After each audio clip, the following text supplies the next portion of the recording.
Hello नमस्ते दोस्तों, कैसे हो आप सभी। आई होप आप सभी बहुत अच्छे होंगे। आज की क्लास में हम जानेंगे टीचिंग एप्टीट्यूड का जो टॉपिक है शिक्षण और अधिगम मीन्स के टीचिंग एंड लर्निंग के बारे में। आप सभी का स्वागत है हमारे यूट्यूब चैनल निमिजी नेट प्रो पर। ये क्लास आपके एग्ज़ाम के पॉइंट ऑफ व्यू से बहुत ही ज़्यादा बेनिफिशियल रहेगी। देखिए दोस्तों, आप वीडियोस देखते हो लेकिन सब्सक्राइब और लाइक नहीं करते, इसलिए अभी चैनल को सब्सक्राइब और वीडियो को लाइक करें। देखिए दोस्तों, अभी एग्ज़ाम में इस टॉपिक में से काफ़ी क्वेश्चन आ रहे हैं। अभी क्या हुआ है, इस टॉपिक के साथ एक नया टॉपिक ऐड हो चुका है जिसका नेम है ट्रांसफ़र ऑफ लर्निंग। ठीक है, आज की क्लास में हम देखेंगे शिक्षण और अधिगम के बारे में। कल की क्लास में हम जो नया टॉपिक ऐड हुआ है इसके बारे में जानेंगे। तो आपने क्या करना है, इन दोनों क्लासेस को अच्छे से देखना है। ठीक है, पहले हम क्या करेंगे, इस टॉपिक के रिलेटेड थ्योरी को करेंगे। थ्योरी को करने के बाद जो मोस्ट इम्पॉर्टेंट क्वेश्चन है जो प्रीवियस ईयर एग्ज़ाम में आए हुए हैं एंड जो लेटेस्ट एग्ज़ाम में आए हुए क्वेश्चंस हैं उनको सॉल्व करेंगे, जिससे आपको पता चलेगा कि इस टॉपिक में से एग्ज़ाम में कैसे क्वेश्चन आ रहे हैं, आपने उन क्वेश्चन को किस तरीके से सॉल्व करना है। चलिए पढ़ते हैं शिक्षण और अधिगम के बारे में। शिक्षण क्या है? शिक्षण विभिन्न शैक्षणिक प्रक्रियाओं के माध्यम से क्या कहा जा रहा है कि जो डिफरेंट टीचिंग मेथड हैं उनको यूज़ करके नॉलेज में इन्हेंसमेंट हो रही है। कौशल, मूल्य, विश्वास और आदतें जो प्राप्त करने की जाए एक टेक्निक है, उसकी एक प्रक्रिया है। यह मानव जीवन का एक आवश्यक पहलू है। इससे क्या होता है, बौद्धिक, भावनात्मक, सामाजिक और शारीरिक क्षमताओं का विकास करने में सक्षम बनाता है। इससे क्या होता है, किन किन चीज़ों का विकास होता है, बौद्धिक, भावनात्मक, सामाजिक, शारीरिक क्षमताओं का विकास होता है। ठीक है, जो शिक्षा है, टीचिंग है, टू टाइप्स की होती है। जो हम स्कूल कॉलेज में जाके लेते हैं वो तो होती है औपचारिक शिक्षा। जो हमारी लाइफ का एक्सपीरियंस है उससे हम प्राप्त करते हैं तो उसको क्या कहते हैं, अनौपचारिक शिक्षा कहते हैं। जो हम स्कूल कॉलेज में जाके लेते हैं वो कौन सी शिक्षा है, औपचारिक शिक्षा है। ठीक है, जो हम जीवन के अनुभवों से प्राप्त करते हैं, लाइफ के एक्सपीरियंस से प्राप्त करते हैं, वो कौन सी शिक्षा है, वो है अनौपचारिक शिक्षा। ये बहुत इंपॉर्टेंट पॉइंट है आपके लिए, क्योंकि इससे एग्ज़ाम में क्वेश्चन बनते ही बनते हैं और पूछा जाता है कि जो शिक्षण है वो औपचारिक है या अनौपचारिक है, तो वहाँ पे हमने बताना होता है। तो देखिए टीचिंग क्या है, जैसे हम स्कूल में गए, हम कॉलेज में गए, ठीक है, स्कूल में गए तो जो मैथ का टीचर है वो हमें मैथ पढ़ाएगा, इंग्लिश का टीचर हमें इंग्लिश पढ़ाएगा। तो वहाँ जब हम सीखते हैं एक सिस्टेमेटिक वे से सीखते हैं, ठीक है, तो वो क्या होती है, वो टीचिंग होती है जिसमें सिस्टेमेटिक वे से हम चीज़ों को ग्रहण कर रहे हैं। नेक्स्ट दिया हुआ है अधिगम। अधिगम के बारे में क्या बताया था आपको कि अधिगम कहीं भी किसी भी जगह हो सकता है, हम कहीं भी चीज़ें ग्रहण कर सकते हैं। हमें कुछ भी अच्छा लग रहा है, कोई स्किल अच्छी लग रही है ना, तो हम क्या कर रहे हैं, वहाँ पे देख रहे हैं। हमने आपको एग्जांपल दिया था ना, तो जैसे खेत में काम कर रहे लोग हैं तो उनको देख के हम काम को सीख रहे हैं, तो वो किस में आएगा, वो लर्निंग में आएगा, वो अधिगम में आएगा। अधिगम क्या है, यह एक व्यापक व जीवन कंटिन्यू चलने वाली प्रक्रिया है। ठीक है, मनुष्य क्या है, जन्म के उपरांत ही सीखना शुरू कर देता है। जैसे छोटा बच्चा है, उसको पता है ना कि जब मैं रोऊंगा तब मुझे दूध मिलेगा, तो वो भी एक अधिगम ही है। जब भी बच्चे का जन्म होता है उसके बाद बच्चा क्या है, सीखना शुरू कर देता है। जीवन भर कुछ ना कुछ वो सीखता ही रहता है। धीरे धीरे वह अपने वातावरण को समायोजित करने का प्रयत्न करता है। धीरे धीरे क्या होता है, वो अपने इन्वायरमेंट के अकॉर्डिंग चीज़ों को सीखता है। जय समायोजन के दौरान अब वो अपने अनुभवों से अधिक लाभ उठाने का प्रयास करता है। वही बात आती है जहाँ पे उदाहरण भी वहीं दी हुई है कि छोटे बालक के सामने क्या है, जलता दीपक लेके जाते हैं। पहले तो वो हाथ में पकड़ने तक जाएगा, जब उसको थोड़ा सा गर्म लगेगा ना, तब फिर हम जब भी उसके पास वो दीपक लेके जाएंगे तो वो उसके पास नहीं आएगा, दूर भागेगा। तो यह भी एक अधिगम ही है। ठीक है, टीचिंग क्या है, सिस्टेमेटिक वे से सीखना। अधिगम क्या है, हम कहीं भी सीख रहे हैं, किसी भी जगह सीख रहे हैं, किसी भी टाइम सीख रहे हैं, कोई निश्चित टाइम नहीं है इसका। ठीक है, आगे दी हुई हैं अधिगम की विशेषताएं, जहाँ से एग्ज़ाम में बहुत क्वेश्चन आते हैं। वहाँ पे पूछा जाता है कि इनमें से कौन सी अधिगम की विशेषताएं हैं, इनमें से कौन सी विशेषताएं नहीं है। वहाँ पे हमें ऑप्शन दिए हुए रहते हैं और हमें चूज़ करना होता है। हेलो दोस्तों, यूजीसी नेट पेपर फर्स्ट का एग्ज़ाम पैटर्न काफ़ी चेंज हो चुका है। इस अपडेटेड पैटर्न और PYQ को ध्यान में रखते हुए हमने आप सभी के लिए एक स्पेशल कोर्स लॉन्च किया है, जिसमें आपको पेपर फर्स्ट के रिलेटेड कंप्लीट स्टडी मटेरियल मिलेगा। इस कोर्स में आपको क्या क्या मिलेगा, जैसे आपको पता है 10 यूनिट हैं और 10 यूनिट्स अपडेटेड स्टडी नोट्स जो कि हिंदी में रहेंगे, और 10 यूनिट्स वीडियो लेक्चर्स 2012 से अभी तक के प्रीवियस ईयर क्वेश्चन पेपर्स, और यूनिट वाइज एंड सब टॉपिक वाइज क्वेश्चन, जैसे टीचिंग के रिलेटेड जितने भी अभी एग्ज़ाम में क्वेश्चन आए हैं वो हमने अलग कर रखे हैं, कम्युनिकेशन के रिलेटेड आए हैं वो हमने अलग कर रखे हैं। इससे क्या होगा, जैसे ही आपने थ्योरी कंसेप्ट को क्लियर किया देन आप इजीली उस टॉपिक के रिलेटेड PYQ लगा के देख सकते हो। इसके साथ साथ आपको व्हाट्सएप पे हेल्प भी मिलेगी। अगर आपको किसी टॉपिक में कोई डाउट है, किसी क्वेश्चन में कोई डाउट है, तो आप हमसे व्हाट्सएप पे भी कॉन्टैक्ट कर सकते हो। इसके साथ साथ आपको एक्स्ट्रा फ्री 5 बोनस भी दिए जाएंगे, जिसमें कि इम्पॉर्टेंट कीवर्ड्स वीडियो रहेंगी, important keyword study notes, free live mock test, all subject cut off, math DI का सल्यूशन मिलेगा। फुल इन्फॉर्मेशन के लिए आप हमसे व्हाट्सएप पे कांटेक्ट कर सकते हो, जहां हमारा ऐप निमिजी नेट इंस्टॉल कर सकते हो। ऐप का लिंक और कॉन्टैक्ट नंबर डिस्क्रिप्शन बॉक्स में दिया हुआ है। कोर्स के अलावा भी अगर आपको एग्ज़ाम के रिलेटेड कोई भी प्रॉब्लम है, कोई भी डाउट है, तो भी आप हमसे व्हाट्सएप पे कांटेक्ट कर सकते हो। थैंक यू दोस्तों। अधिगम लगातार चलने वाली प्रक्रिया है। वही बात आ रही है, जो लर्निंग है ना, कंटिन्यू चलने वाली प्रक्रिया है। मनुष्य क्या है, जन्म के उपरांत सीखना शुरू कर देता है और जीवन भर वो कुछ ना कुछ सीखता ही रहता है। अधिगम अनुकूल प्रक्रिया है, हमारे अनुकूल ही है ना। हम जब चाहें, जो चाहे, सीखना चाहे तो हम सीख सकते हैं, ना सीखना चाहे तो हमारी मर्जी है ना। तो वो क्या है, हमारे अनुकूल चलने वाली प्रक्रिया है। एग्जाम्पल, हम यूट्यूब पे वीडियो देख रहे हैं, उसको देख के हम कुछ सीख रहे हैं, तो वो हमारा मन करेगा, हमारा मन चाहेगा तो हम सीख लेंगे, नहीं चाहेगा तो हम क्या करेंगे, यूट्यूब बंद कर देंगे और फ़ोन को रख देंगे। ठीक है। इस तरीके से जो अधिगम है वो हमारे अनुकूल चलने वाली प्रक्रिया है। अधिगम सार्वभौमिक प्रक्रिया है, पहले भी बताया है आपको। हम कहीं भी सीख सकते हैं, किसी भी प्लेस पे सीख सकते हैं, कोई निश्चित जगह इसके लिए नहीं है। अधिगम व्यवहार में परिवर्तन है। वही बात है, हम कुछ भी सीखेंगे तो उसका जो इफ़ेक्ट है ना, वो हमारे ऊपर डेफिनेटली पड़ेगा ही पड़ेगा। ठीक है। तो अधिगम व्यवहार में परिवर्तन है। अधिगम पुराने और नए अनुभवों का जोग है। पुराने एक्सपीरियंस है, ठीक है, न्यू एक्सपीरियंस है, उनका क्या है, एक कॉम्बिनेशन है। अधिगम शिक्षण अधिगम उद्देश्य को प्राप्त करने में सहायक है। इसका क्या मतलब है, जैसे अधिगम है, लर्निंग हो गया, ठीक है। शिक्षण अधिगम उद्देश्य को प्राप्त करने में, जैसे हम कुछ ना कुछ सीख रहे हैं, अगर हम उसको एक क्लास में जाके सीखें, बेटर वे से सीखें, तो वो हम जल्दी चीज़ें सीख जाते हैं। ठीक है। वही चीज़ इसमें है कि जो अधिगम है, शिक्षण अधिगम उद्देश्य को प्राप्त करने में सहायक है। जो हमारा मोटिव है उसको पूरा करने में डेफिनेटली वो हमारी हेल्प करता है। नेक्स्ट दिया हुआ है जो अधिगम है वो विवेकपूर्ण है। आई होप आपको समझ में आया होगा। आपने इनको ध्यान में रखना है, क्योंकि एग्ज़ाम में इनसे क्वेश्चन बनता ही बनता है। नेक्स्ट देखिए, शिक्षण और अधिगम के संबंध के बारे में बताया हुआ है। शिक्षण और अधिगम दोनों का गहरा संबंध है। शिक्षण वह प्रक्रिया है जिसमें ज्ञान और कौशल का विकास होता है, और अधिगम कौन सी प्रक्रिया है, अधिगम वह प्रक्रिया है जिसमें व्यक्ति द्वारा अर्जित ज्ञान और कौशल का अपने जीवन में यूज करना होता है। शिक्षण कौन सी प्रक्रिया है, शिक्षण वह प्रक्रिया है जिसमें ज्ञान और कौशल का विकास होता है। अधिगम कौन सी प्रक्रिया है, जिसमें हमारे पास नॉलेज है, ठीक है, कोई स्किल है, तो उसका हम यूज़ अपने जीवन में करते हैं, अपनी लाइफ में यूज़ करते हैं, तो वो अधिगम है।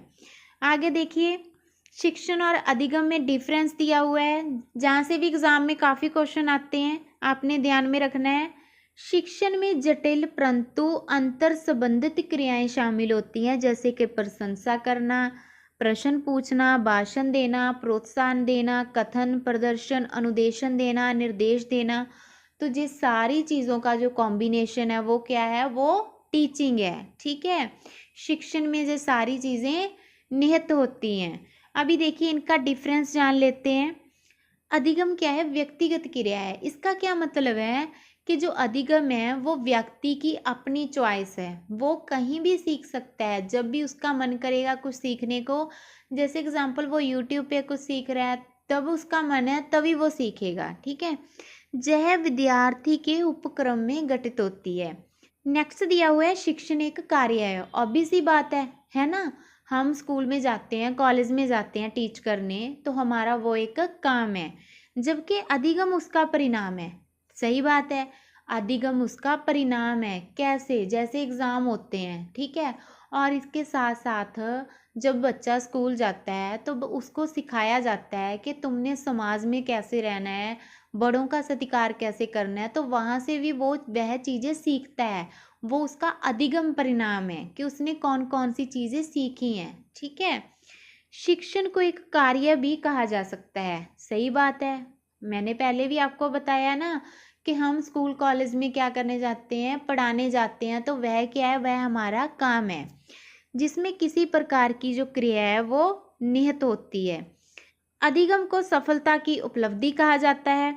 शिक्षण एक सामाजिक कार्य है। शिक्षण क्या है, एक सामाजिक कार्य है, जिसमें बच्चों को सिखाया जाता है कि समाज में किस तरीके से विचरना है, और उसको एक ऐसा इंसान बनाने की कोशिश की जाती है कि आगे जाके वो समाज के लिए कुछ बेटर वे से काम कर सके। ठीक है, और जो दूसरों के हित के लिए व्यवस्थित किया जाता है, वही बात आ रही है ना कि समाज के लिए बेटर वे से वो काम कर सके।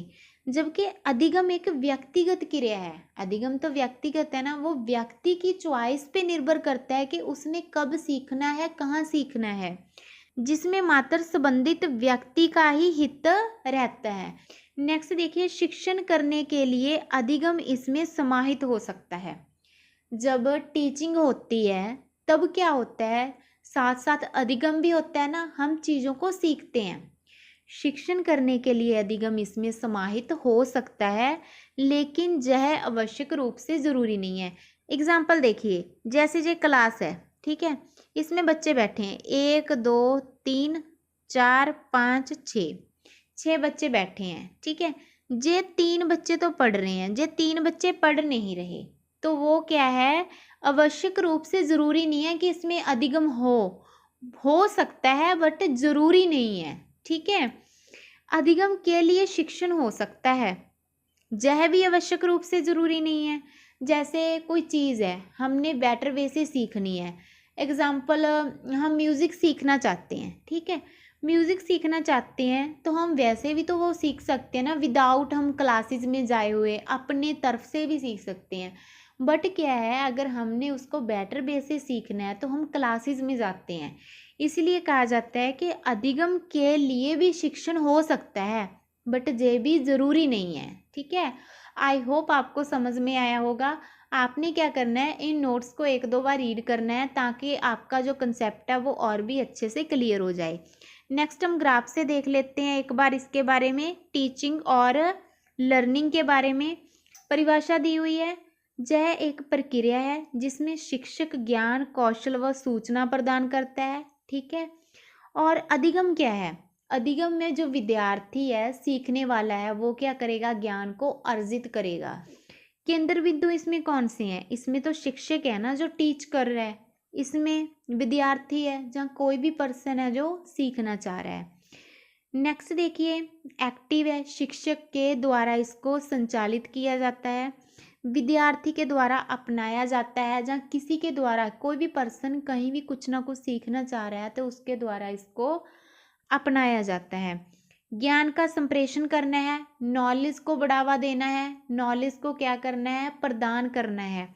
इसमें ज्ञान को समझना और व्यवहार में लाना, ठीक है, अपने डेली यूज़ में लाना होता है, जहाँ से आप सारी चीज़ें देख सकते हो वही चीज़ें दोबारा से दी हुई हैं। आई होप आपको समझ में आ गया होगा टीचिंग क्या है, लर्निंग क्या है, इनके बीच का डिफरेंस क्या है। अभी हम क्या करते हैं, इसके रिलेटेड जो प्रीवियस ईयर एग्ज़ाम में आए हुए क्वेश्चन है ना, उनको सॉल्व करते हैं। ये क्वेश्चन अभी लेटेस्ट जो एग्ज़ाम हुआ था उसमें आए थे। Which of the following set of statements, जो नीचे स्टेटमेंट्स का सेट दिया हुआ है, best represent the nature and objective of teaching and learning. Means के शिक्षण और अधिगम की प्रकृति हो गई, ठीक है, और उसके उद्देश्य हो गए, उनको सर्वोत्तम रूप से प्रस्तुत करता है, तो उसके बारे में हमें बताना है। ऑप्शन देखते हैं क्या क्या दिए हुए हैं। देखिए सबसे पहला ऑप्शन दिया हुआ है, teaching is like selling and learning is like buying. ये क्या कह रहे हैं कि जो टीचिंग है वो बेचने के समान है और अधिगम खरीदारी के जैसा है। देखिए अधिगम में क्या होता है, हम कोई चार्ज तो नहीं पे करते, हम कहीं भी सीख सकते हैं ना, विदाउट चार्ज पे किए भी हम वहाँ पे सीखते हैं, कहीं भी सीख सकते हैं। तो ये क्या है, ये रॉन्ग हो जाएगा। और उसके साथ साथ नेक्स्ट दिया हुआ है, teaching is a social act. ये क्या है, सामाजिक कृत्य है। यही पढ़ा है ना हमने, टीचिंग क्या है, एक सामाजिक कार्य है, जबकि अधिगम है जो, while learning is personal act. जो अधिगम है वो व्यक्तिगत कार्य है, वो व्यक्ति पे डिपेंड करता है, वो व्यक्ति की चॉइस है। तो ये सही हो जाएगा। नेक्स्ट देखिए, teaching implies learning whereas learning does not imply teaching. ये क्या कह रहे हैं कि शिक्षण में अधिगम निहित है। जब हम टीचिंग करते हैं तो हमारा मोटिव क्या होता है, जो हमारे स्टूडेंट्स हैं उनको बेटर एजुकेशन प्रोवाइड करना, जबकि अधिगम है वो शिक्षण को समाहित नहीं करता। यही पढ़ा था ना कि learning does not imply teaching. अधिगम में क्या होता है, शिक्षण को समाहित नहीं करता वो। ये भी सही हो जाएगा। Teaching is a kind of delivery of knowledge. Knowledge की क्या हो रही है, डिलीवरी हो रही है, ठीक है। While learning is like receiving it. और जबकि जो अधिगम है इसको प्राप्त करने जैसा है, तो जय भी सही नहीं है, जय गलत हो जाएगा। Teaching is an interaction. Teaching में क्या होता है, इंटरेक्शन होता है। जैसे स्टूडेंट हैं, टीचर हैं, अगर स्टूडेंट को कोई डाउट है तो वो टीचर को बताता है, ठीक है। कोई प्रॉब्लम है, कोई मैथ का सम सॉल्व नहीं हो रहा, तो वो टीचर को बताता है। देन टीचर क्या है, उनको सॉल्व करके देता है या उनको समझाता है। तो जो क्या है कि इंटरेक्शन है उन दोनों के बीच में। And it's triadic in nature where learning is an active. जबकि अधिगम एक विषय के अंतर्गत सक्रिय कार्य है, जहाँ पे whereas learning is an active. तो इस तरीके से बी, सी और ई तीनों ही इसमें सही हो जाएंगे। नेक्स्ट देखिए, इसी क्वेश्चन को हिंदी में दिया हुआ है। आप हिंदी इंग्लिश दोनों लैंग्वेज में ही क्वेश्चन को जहाँ पे देख सकते हो, जिससे आपको क्या है, क्वेश्चन को सॉल्व करने में काफ़ी आसानी रहेगी। नेक्स्ट क्वेश्चन देखिए, which of the following set of statements का सेट दिया हुआ है, represent acceptable propositions in respect of teaching learning relationship. वही बात बतानी है कि जो टीचिंग लर्निंग का रिलेशनशिप है उसके लिए कौन सा कथन स्वीकार्य कथन है। सबसे पहले दिया हुआ है, when students fail in a test. जब बच्चे हैं वो क्या है, टेस्ट में फेल हो रहे हैं, it is the teacher who fails. तो टीचर भी असफल ही माना जाएगा। ऑब्वियस ही बात है, जब बच्चे फेल हो रहे हैं तो टीचर भी असफल ही माना जाएगा, ठीक है। तो जय सही हो जाएगा। Every teaching must aim at ensuring learning. Means के जो शिक्षण का उद्देश्य है, उसका मोटिव है शिक्षण का अधिगम को सुनिश्चित करना होता है। सही बात है। There can be teaching without learning taking place. अधिगम के बिना शिक्षण हो सकता है, क्या बताया था आपको, अधिगम के बिना शिक्षण हो सकता है। क्लास की एग्जाम्पल दी थी ना, बच्चे बैठे हैं क्लास में, तो उनमें से 3-4 बच्चे तो पढ़ रहे हैं, 3-4 बच्चे नहीं पढ़ रहे, तो वहाँ क्या हो जाएगा, वहाँ वो सीख नहीं रहे। अधिगम के बिना शिक्षण हो सकता है, वो बस ऐसे ही बैठे हैं। नेक्स्ट दिया हुआ है, there can be no learning without teaching. शिक्षण के बिना कोई अधिगम नहीं हो सकता, तो ये तो गलत है ना। हम तो कहीं भी सीख सकते हैं, किसी भी प्लेस पे, किसी भी टाइम पे, तो यह गलत हो जाएगा। A teacher teaches but learn also. जो भी शिक्षक है वो क्या करता है, वो शिक्षण करता है, टीचिंग करता है, परंतु वो साथ ही साथ सीखता भी है। तो जय सही बात है। Real learning implies rote learning, rote learning तो कहीं भी आ जाएगा, गलत ही होगा। इस तरीके से कौन कौन से सही है, पहला सही है, दूसरा सही है और तीसरा सही है और पांचवा सही है। तो ऑप्शन नंबर 2 इसमें सही हो जाएगा। नेक्स्ट क्वेश्चन देख लेते हैं। जहाँ पे भी देखिए इफेक्टिव कारक है वो बताना ही है लर्निंग के। सबसे पहले ऑप्शन दिया हुआ है गवर्नमेंट पॉलिसी। गवर्नमेंट पॉलिसी के बारे में हमने कहीं पढ़ा है, कहीं नहीं पढ़ा ना इसके बारे में, तो जे गलत हो जाएगा। लर्निंग में मोटिवेशन बहुत ही इफेक्टिव वे से काम करता है, तो जे हमने पढ़ा है तो राइट है। एप्टीट्यूड मीन्स के अभिक्षमता, व्यक्ति की जो अभिक्षमता है कितनी है सीखने के लिए, वो भी इस पे निर्भर करेगा। इंटरेस्ट भी इस पे निर्भर करेगा कि व्यक्ति की कितनी रुचि है इसमें। फिजिकल फैसिलिटी इसमें नहीं आएंगी। तो इस तरीके से बी सी डी तीनों ही इसमें सही हो जाएंगे। आई होप आपको टॉपिक के बारे में अच्छे से समझ आ गया होगा कि शिक्षण क्या है, अधिगम क्या है, और इसके जो क्वेश्चन है वो भी आपके बड़ी आसानी से सॉल्व हो गए होंगे। आपने क्या करना है, इन नोट्स को 1-2 बार रीड करना है। अगर फिर भी आपको कहीं ना कहीं कोई प्रॉब्लम आ रही है, कुछ समझ में नहीं आ रहा, कोई क्वेश्चन समझ में नहीं आ रहा, कोई टॉपिक समझ में नहीं आ रहा, तो आप हमसे व्हाट्सएप पे कांटेक्ट कर सकते हो। हमारा व्हाट्सएप नंबर है 8708321010। कल की क्लास में हम देखेंगे ट्रांसफ़र ऑफ लर्निंग के बारे में। किसके बारे में, ट्रांसफ़र ऑफ लर्निंग के बारे में। जो मोस्ट इम्पॉर्टेंट टॉपिक है, यूजीसी का जो फेवरेट टॉपिक बना हुआ है, इससे अभी एग्ज़ाम में बहुत क्वेश्चन आ रहे हैं। ठीक है, तो उस टॉपिक को हम अच्छे से कवर करेंगे, साथ ही साथ देखेंगे कि किस तरीके से क्वेश्चन आ रहे हैं और हमने उन क्वेश्चन को किस तरीके से सॉल्व करना है। आज के लिए बस इतना ही, मिलते हैं नेक्स्ट क्लास में। थैंक यू दोस्तों, बाय बाय। हेलो दोस्तों, यूजीसी नेट पेपर फर्स्ट का एग्ज़ाम पैटर्न काफ़ी चेंज हो चुका है। इस अपडेटेड पैटर्न और PYQ को ध्यान में रखते हुए हमने आप सभी के लिए एक स्पेशल कोर्स लॉन्च किया है, जिसमें आपको पेपर फर्स्ट के रिलेटेड कंप्लीट स्टडी मटेरियल मिलेगा। इस कोर्स में आपको क्या क्या मिलेगा, जैसे आपको पता है 10 यूनिट हैं और 10 यूनिट्स अपडेटेड स्टडी नोट्स जो कि हिंदी में रहेंगे, और 10 यूनिट्स वीडियो लेक्चर्स 2012 से अभी तक के प्रीवियस ईयर क्वेश्चन पेपर्स, और यूनिट वाइज एंड सब टॉपिक वाइज क्वेश्चंस। जैसे टीचिंग के रिलेटेड जितने भी अभी एग्ज़ाम में क्वेश्चन आए हैं वो हमने अलग कर रखे हैं, कम्युनिकेशन के रिलेटेड आए हैं वो हमने अलग कर रखे हैं। इससे क्या होगा, जैसे ही आपने थ्योरी कंसेप्ट को क्लियर किया, देन आप इजीली उस टॉपिक के रिलेटेड PYQ लगा के देख सकते हो। इसके साथ साथ आपको व्हाट्सएप पे हेल्प भी मिलेगी। अगर आपको किसी टॉपिक में कोई डाउट है, किसी क्वेश्चन में कोई डाउट है, तो आप हमसे व्हाट्सएप पे भी कॉन्टैक्ट कर सकते हो। इसके साथ साथ आपको एक्स्ट्रा फ्री 5 बोनस भी दिए जाएंगे, जिसमें कि इम्पॉर्टेंट कीवर्ड्स वीडियो रहेंगी, important keyword study notes, free live mock test, all subject cut off, math DI का सल्यूशन मिलेगा। फुल इन्फॉर्मेशन के लिए आप हमसे व्हाट्सएप पे कांटेक्ट कर सकते हो, जहां हमारा ऐप निमिजी नेट इंस्टॉल कर सकते हो। ऐप का लिंक और कांटेक्ट नंबर डिस्क्रिप्शन बॉक्स में दिया हुआ है। कोर्स के अलावा भी अगर आपको एग्ज़ाम के रिलेटेड कोई भी प्रॉब्लम है, कोई भी डाउट है, तो भी आप हमसे व्हाट्सएप पे कांटेक्ट कर सकते हो। थैंक यू दोस्तों।